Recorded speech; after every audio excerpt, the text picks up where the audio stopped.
Las luces de la sala de conferencias zumbaban suavemente, una tensión silenciosa, vibrando bajo la superficie pulida de la larga mesa. Las pantallas parpadeaban con proyecciones trimestrales y el olor a espresso quemado se aferraba a las esquinas.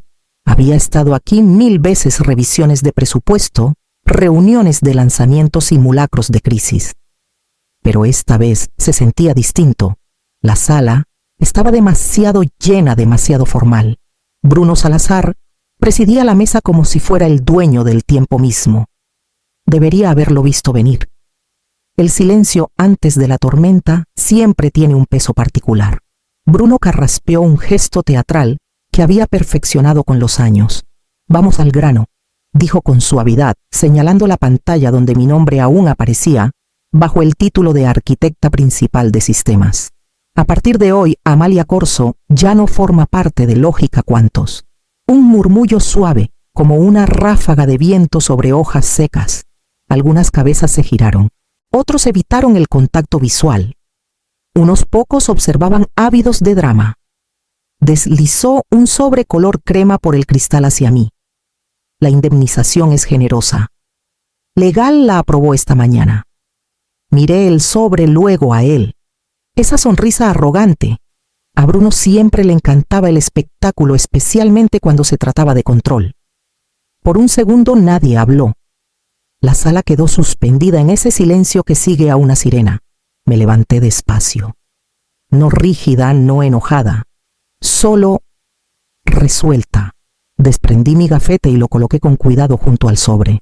«Gracias por la oportunidad», dije. Y justo cuando me giré para irme me detuve. Giré ligeramente. Les sugiero que revisen el tablero de operaciones de Núcleo Crono. Bruno parpadeó. «Disculpa», lo miré directamente. «Porque en aproximadamente 9 minutos todo el sistema se va a desconectar». Ahí estaba, la fractura. El momento en que la tensión se convirtió en confusión, soltó una risita. «Estás fanfarroneando».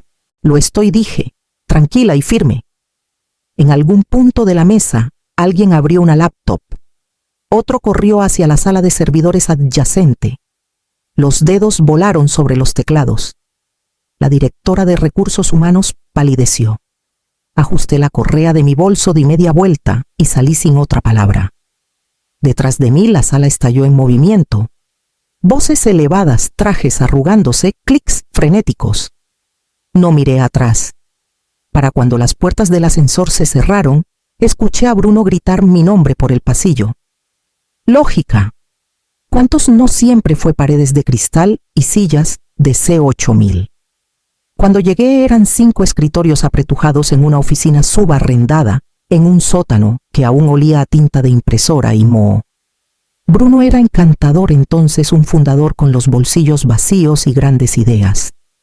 Se paraba frente al pizarrón garabateando frases a medias y flechas locas, mientras yo programaba en silencio en un rincón, convirtiendo promesas vacías en algo que realmente funcionaba. Núcleo Crono no nació de un golpe de genialidad. Nació de la necesidad. Un motor logístico que podía predecir, redirigir y automatizar el cumplimiento en redes caóticas. Lo construí desde cero, no solo el código, sino la arquitectura, los bucles de retroalimentación diagnóstica, toda la pila predictiva. Al principio era frágil. Luego dejó de serlo. Luego fue brillante. El sistema hizo rentable a Cuantos, hizo poderoso a Bruno.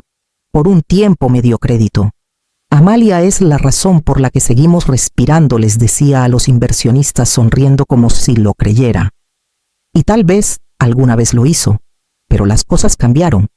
Hace 6 meses noté algo extraño, una bandera menor al intentar acceder a los registros de implementación.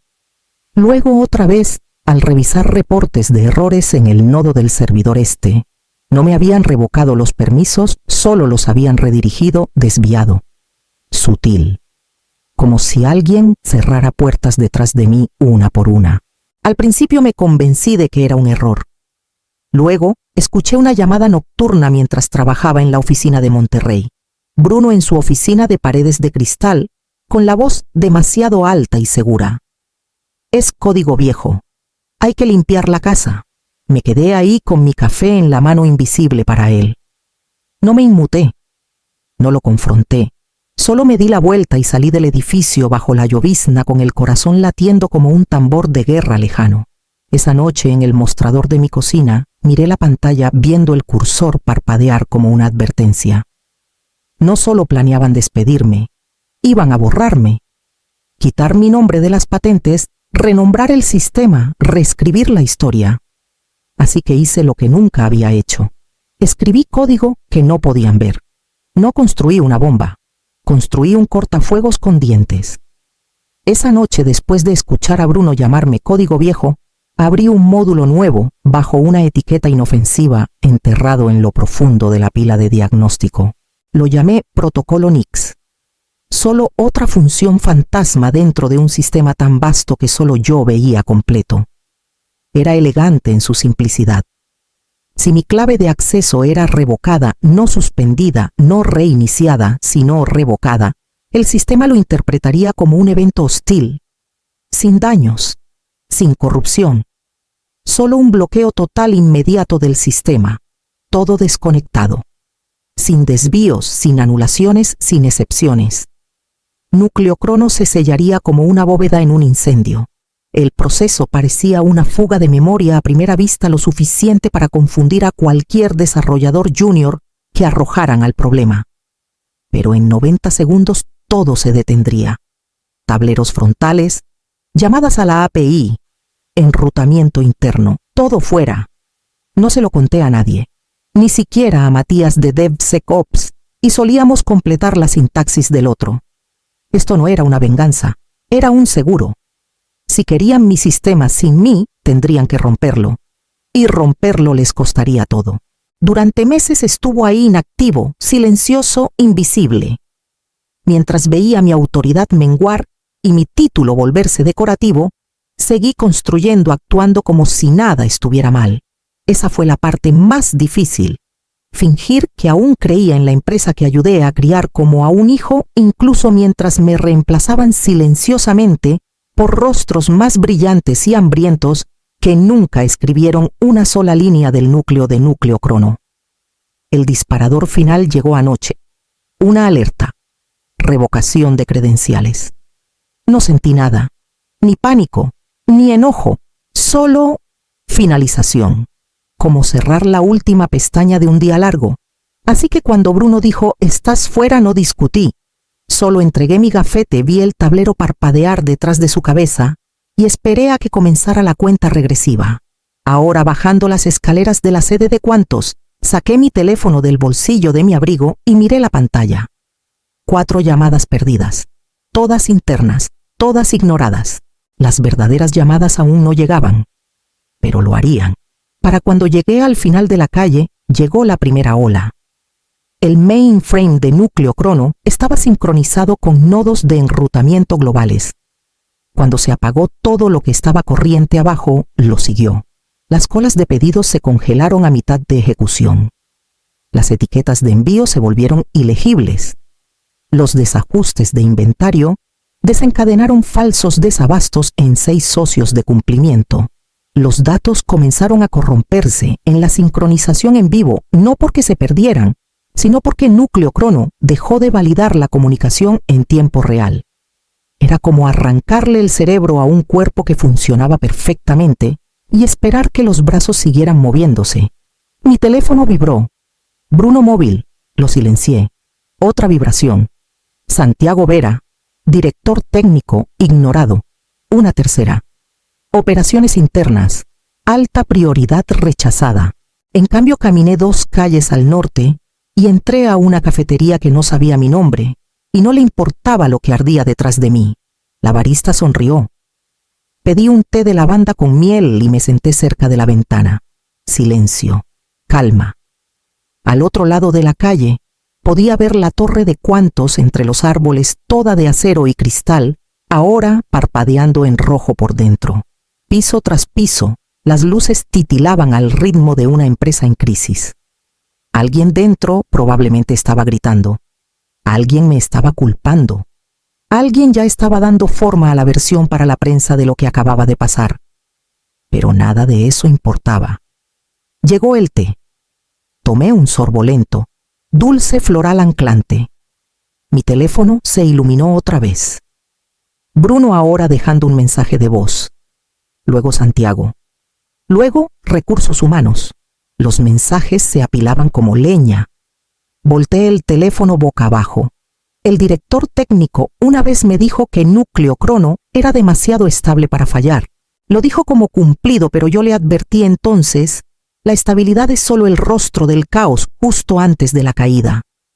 Al otro lado de la calle, vi las puertas principales del edificio abrirse. 2 ejecutivos salieron tambaleándose, gesticulando frenéticamente en sus teléfonos. Reconocí la postura no urgencia, sino desesperación. Terminé el TDG C200 bajo la taza y me levanté sin prisa. Solo era cuestión de tiempo antes de que dejaran de llamar y comenzaran a aparecer. El golpe llegó justo después del atardecer fuerte e impaciente pensado para intimidar. No miré por la mirilla. No necesitaba hacerlo. Solo un hombre toca como si fuera dueño del aire que respiras. Abrí la puerta despacio. Bruno Salazar estaba ahí, hombros rectos, mandíbula tensa, corbata torcida. Su confianza estaba rota en los bordes, pero aún no quebrada. Entró sin esperar permiso, como siempre hacen los hombres como él, asumiendo que el permiso es una formalidad. ¿Entiendes lo que has hecho?, ladró girando hacia mí una vez dentro. Esto es interferencia criminal. La junta ya está. Levanté una mano y pasé junto a él sin molestarme en responder. En mi escritorio abrí mi laptop con la facilidad de la memoria muscular. Unos pocos clics y el tablero floreció a la vida. Cada región rojo, todos los nodos desconectados, integridad de datos bloqueada. Giré la pantalla hacia él. Esto, dije con calma, no es destrucción, es preservación. Lo miró parpadeando rápido. Congelaste toda la infraestructura. No respondí. La infraestructura se congeló sola. Eso hace Núcleo Crono cuando detecta una toma hostil. Revocaste mis credenciales, ¿recuerdas? Abrió la boca, luego la cerró entrecerrando los ojos. Estás fanfarroneando, dijo en voz baja. Lo estoy, toqué una tecla. La consola se actualizó mostrando las banderas de escalamiento en Asia-Pacífico, Europa-Norteamérica. Decenas de clientes ya habían activado escalamientos de emergencia. Algunos habían suspendido contratos. Uno había presentado una consulta ante la Comisión Federal de Comercio. Puedo deshacerlo, dije, pero no gratis. Bruno me miró como si aún estuviera a cargo. Estás extorsionando a la empresa. Estoy estableciendo un límite, respondí. No me posees. Nunca lo hiciste. Dio un paso atrás, frotándose las sienes. Su voz se suavizó buscando terreno. Está bien. Solo dime qué quieres. Cerré la laptop lentamente y lo miré con una firmeza que sabía que no podía igualar. Hablaremos cuando dejes de fingir que esto fue tu idea. Hasta entonces no tienes ventaja. No discutió. Solo se dio la vuelta y se fue, y supe que no sería el último en mi puerta. No fue Bruno quien regresó. Fue Raquel Méndez, la directora operativa interina, y Tomás Leiva, el abogado principal. Llegaron a media mañana con expresiones cuidadosamente controladas y una caja de pan dulce como si fuera una táctica de negociación. Pasamos del café. Raquel se sentó erguida en mi sofá, manos entrelazadas con fuerza. Mira, Amalia, comenzó, nadie cuestiona tu valor. Pero hay mejores formas de resolver esto que paralizando todo el sistema para. Levanté una mano, luego señalé mi laptop ya conectada al mapa de crisis de Núcleo Crono. Así se ve la resolución ahora mismo. Tomás se inclinó hacia adelante, su voz más suave. Estamos preparados para ofrecerte la reincorporación, reconocimiento público completo y un paquete de retención. Ladeé la cabeza. Define reincorporación. Tu título y compensación anteriores. Solté una risa corta, silenciosa. Piensan que construí la columna vertebral de su imperio logístico global y me conformaré con el mismo cubículo y un correo de agradecimiento. Intercambiaron una mirada. Quiero mi título de vuelta, pero no como estaba. Saqué una carpeta y la abrí entre nosotros. Reincorporación total como directora técnica. 51% de propiedad de todas las patentes de Núcleo Crono, retroactiva y futura. un pago de C$240.000 por intento de remoción y violación de la confianza intelectual, la renuncia de Bruno con efecto inmediato y un reconocimiento público firmado junto a medios accionistas de que soy la única arquitecta de Núcleo Crono. La mandíbula de Raquel se tensó. Pides más que control. Pides sangre. No dije con calma. Pido lo que construí. Confundieron la base de esta empresa con un gasto. Los dedos de Tomás se curvaron en el borde de su rodilla. Tendríamos que llevar esto a la junta. Hagan eso. Raquel se levantó. ¿Y si dicen que no cerré la carpeta con suavidad? Entonces el sistema sigue desconectado. Y ustedes explican a cada cliente importante por qué la mujer que borraron ahora tiene las llaves. Se fueron sin otra palabra. 1 hora después, la seguridad de mi edificio llamó para anunciar a 2 visitantes más. Uno era de infraestructura, el otro de la junta. La llamada llegó justo después de medianoche, sin identificador, sin rastro de buzón de voz. Solo una voz limpia y cortante cuando contesté. Señorita Corso, mi nombre es Vicente Kroll. Represento a Niros Holdings. No respondí. Estamos al tanto de su situación con Quantos. Nuestra firma tiene un interés significativo en el desempeño de la empresa y por extensión en Núcleo Crono. Seguí sin decir nada. Nos gustaría adquirir la plataforma, continuó. No la empresa, solo Núcleo Crono. Estamos preparados para ofrecer una suma de 9 cifras altas, silenciosamente, sin titulares, sin huellas. Removí mi té dejando que el silencio se espesara. Intentan comprar algo que no les pertenece. No respondió con calma. Intentamos rescatar algo que fue mal manejado. Hiciste tu punto. Hagamos una transición útil para todos. Colgué sin otra palabra. 5 minutos después llegó el primer ataque. Lo vi en el monitor mientras revisaba la estabilidad del servidor, una sucesión rápida de paquetes de denegación de servicio, distribuida organizada en capas, rebotando a través de proxies internacionales. Luego vinieron los escaneos de puertos, rellenos de credenciales. Una red de intentos de inyección tan limpia que tenía que ser profesional. No solo estaban probando, querían desgarrar el sistema. Los sistemas de defensa perimetral de Núcleo Crono se iluminaron en un espectro de rojo y amarillo. La mitigación automática entró en acción, pero la presión era implacable. Quienes fueran no jugaban.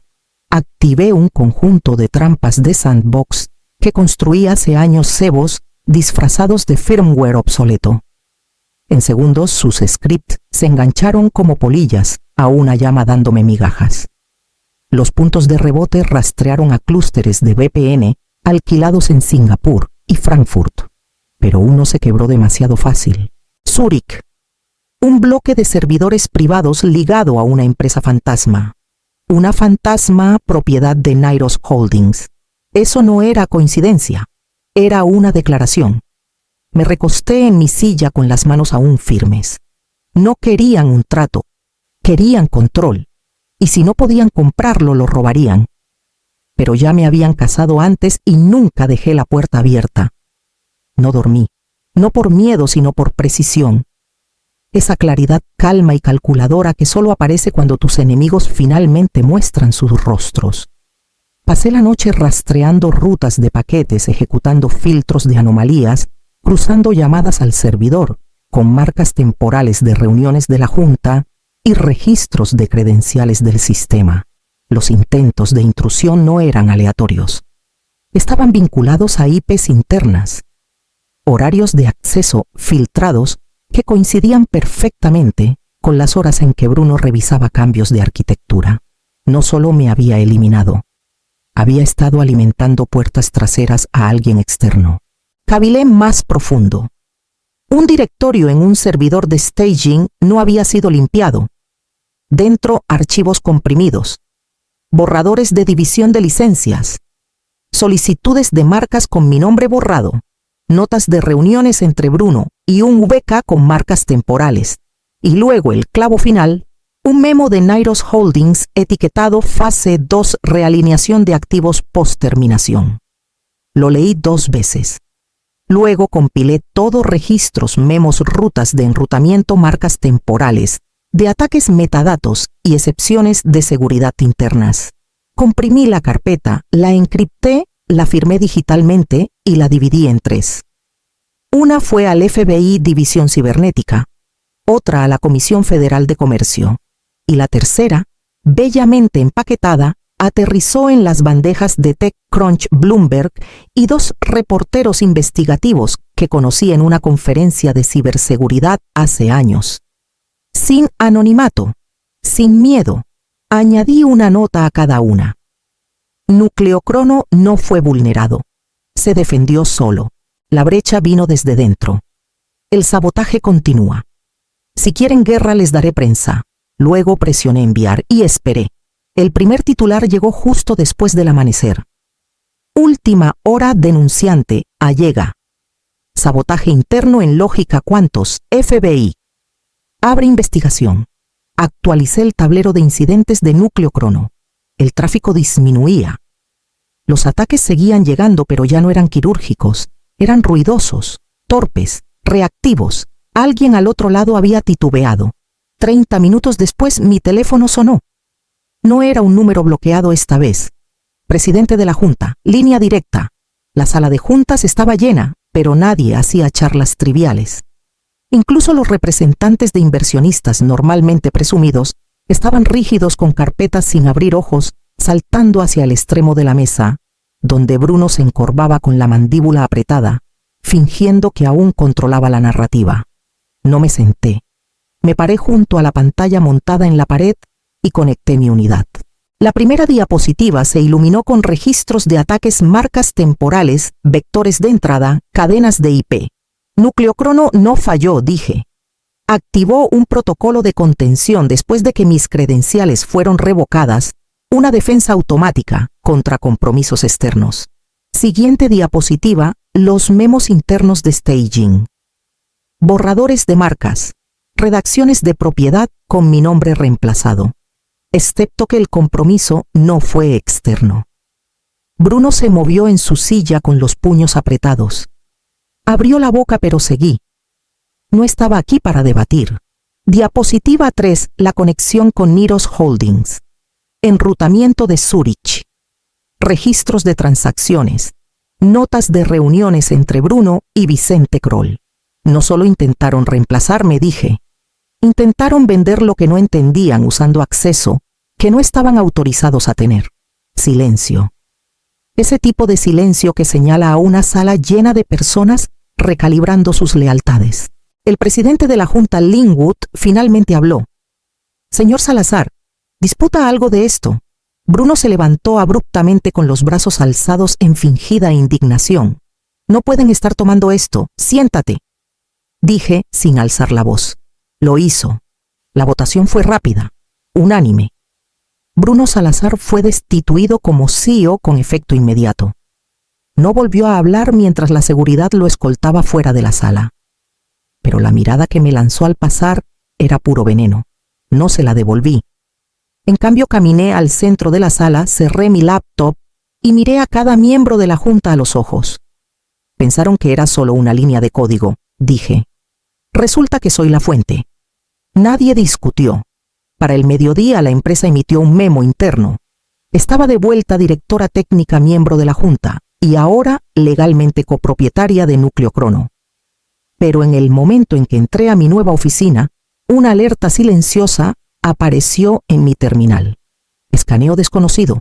Dirección extranjera. No habían terminado. Para el final de la semana los titulares tenían un ritmo propio. Directora técnica regresa para salvar cuantos arquitecta denunciante reclama su trono. La arquitecta de hielo dentro de la mente de Amalia Corso. No pedí el apodo, pero lo entendí. El frío no se quiebra. Me movía por la oficina como alguien que nunca se fue, pero todo era diferente ahora. El silencio cuando entraba a una sala ya no era evasión, era deferencia. No sabían si respetarme o temerme. No les di instrucciones. Les di estabilidad. Mientras relaciones públicas pulía narrativas y legal, ataba las cenizas de Bruno, reconstruí. La nueva capa de seguridad de Núcleo Crono era estratificada, recursiva y silenciosa. No más árboles de acceso compartido. No más entornos abiertos para desarrolladores. El backend estaba sellado más fuerte que un búnker de guerra y yo era la única con la llave. Entonces llegó el correo. Sin remitente, sin firma, solo 5 palabras. Aún observamos. Esto no termina. No reaccioné. No lo reenvié. Lo archivé con una etiqueta que solo yo reconocería. Luego abrí la consola raíz. Durante años me resistí a construir un seguro irreversible. Iba contra todo lo que creía sobre transparencia y confianza. Pero eso fue antes. Fue cuando pensaba que los enemigos usaban gafetes y se sentaban frente a ti en reuniones. Ahora sabía más. Activé un nuevo protocolo cerradura cristal. Vinculaba las operaciones lógicas centrales a un algoritmo rotativo que solo yo podía desencriptar atado a entrada biométrica y condiciones atmosféricas dentro de la sala de servidores. Si alguien siquiera intentaba simular mi acceso, el sistema se sellaría, purgaría y reconstruiría con un nuevo árbol de encriptación. Sin respaldos, sin anulaciones, sin puertas traseras, solo el sistema y yo. Me recosté con las líneas de código aún desfilando tras mis ojos. Podían enviar más abogados, más proxies, más Vicente Crolls, con sonrisas vacías y cuentas bancarias sin fondo. Que lo intentaran. Porque esta vez no encontrarían una puerta por la que empujar. Esta vez tendrían que quemar el sol.